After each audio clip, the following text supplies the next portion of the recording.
एबे आमे आ पई मसला करबा। मसला रे पड़िबो टिके सोरिष आ जीरा लंका रसुण एक दे आमे गोटे मसला प्रस्तुत करबा। मसला डी हमर एबे बटा होउची।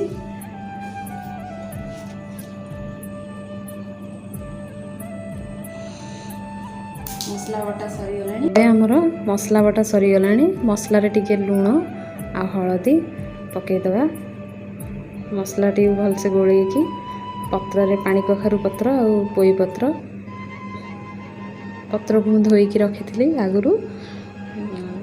पानी कखारु पत्र आ पोई पत्र रे मसला टिके टिके लगे की ताको हमें भांगी की भल से तावा रे रखी दबा।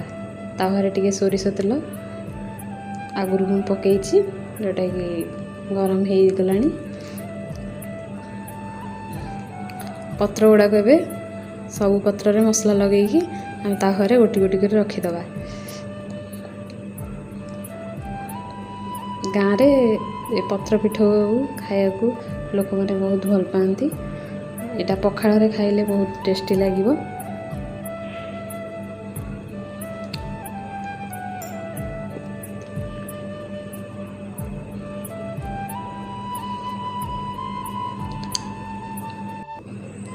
आपण चाहिले बहुत कम करि परिबे।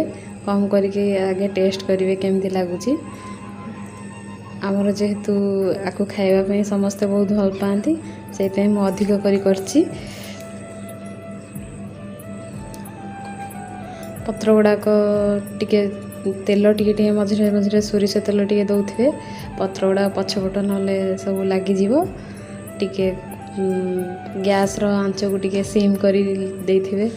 बेसी हाई रे रखिले पत्र गुड़ा पड़ी जीवो। एबे पत्र गुड़ा टिके आम टिके लेउटे दबा। गोटे पट आमर हो गलानी। एबे पत्र गुड़ा टिके नौटे दबा। तापरे पुन टिके तेल दे दबा।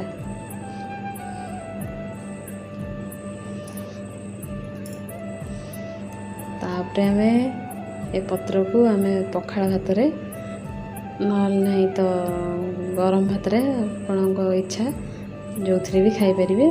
किंतु एटा पखाड़ भात रे बहुत टेस्टी लागिबो भल लागिबो खाइबा पई। एटा तो मु पखाड़ भात रे खाइबा पई ही करछि। पखाड़ भात रे ही खाइबे एटा को सकाळ टाइम।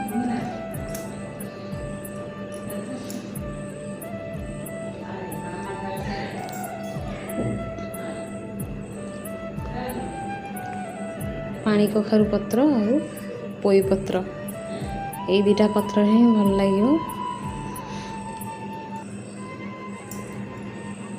आ जहाँ बाकी दक पत्र थिला ताकू ताधरे मसला लगे कि आम रखी देइछु। एबे मोर पत्र टिके सेपट एपट हो गलानी। ताउटे नौटे दबा।